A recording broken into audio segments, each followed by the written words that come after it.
all your bags on it. If anything happens then the aircraft goes, well you're not attached, so it's nice and safe then. So your bags are on that. So one person's got hold of this hook and got hold of the bags here. Okay? So, use you two guys to start. So it's come down, you've grabbed hold of the hook. Okay, nice safe way to grab the hook. I want everybody to see this, this is a big thing which can go wrong, and I've done it myself lots of times. The aircraft goes now, where's your thumb going? With it. Safe position, like that with your hand.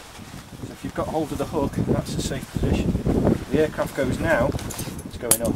I've had it take my glove off, literally rip the glove, it could rip your thumb. If you do that, you lose your thumb. Nice safe position, that's a good way to have the hook. And if you think, I need to swap hands, like that. Everyone happy with that?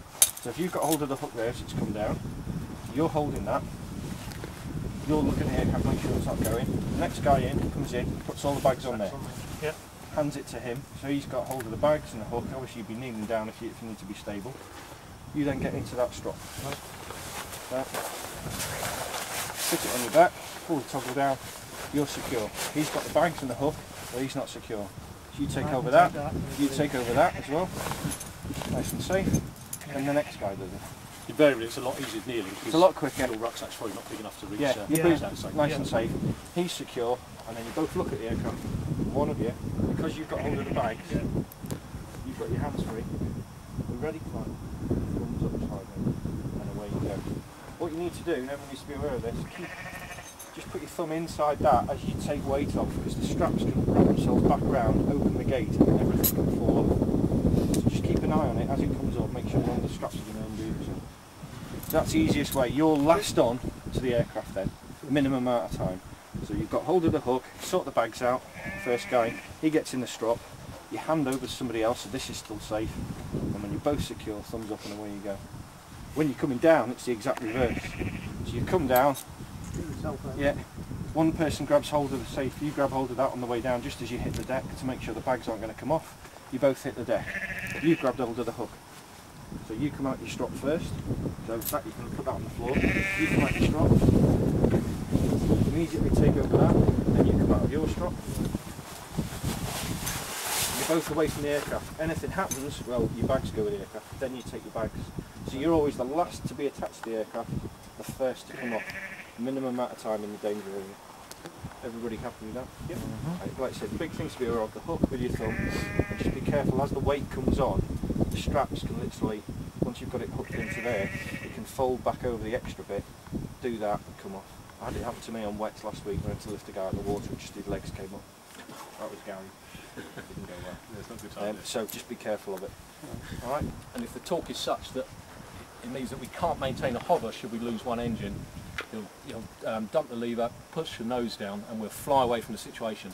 Be that with anyone attached to the wire or not, because the only other side is that we will descend into the hillside and crash.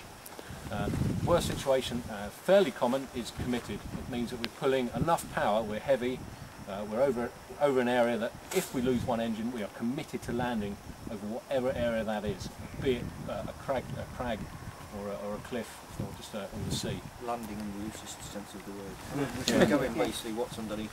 So every time we come to a hover, or coming into the hover, the pilots are looking at the torque that the aircraft pull in, and he's saying to us what power that we're pulling, and what is going to be the situation, because it may be we have the hoist cable cut here, just at the top of the thing, there's explosive charge with a cutter on. It may be that if you're just, and it's happened before, you're just if I'm pushing you out and you're on the ground and we have this engine failure on the ground, if I'm lickety split quick, I can cut the winch cable.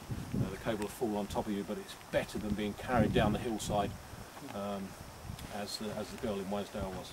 Sorry, not Wasdale, it was in the Kendall guy. Yeah, but, so it's a Just goes back to one other point about when you're being winched in. Don't try and, oh, I'm at the door, giving John a hand. Just keep your hands on the strops.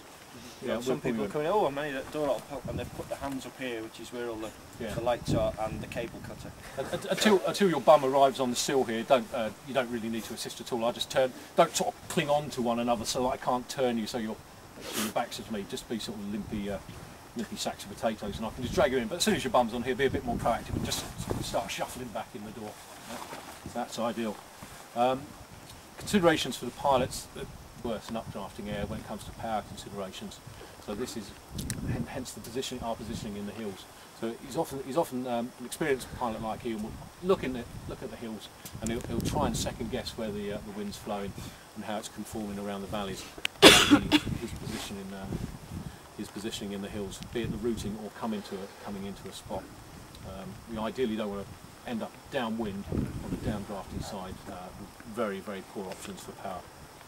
Okay. Any questions?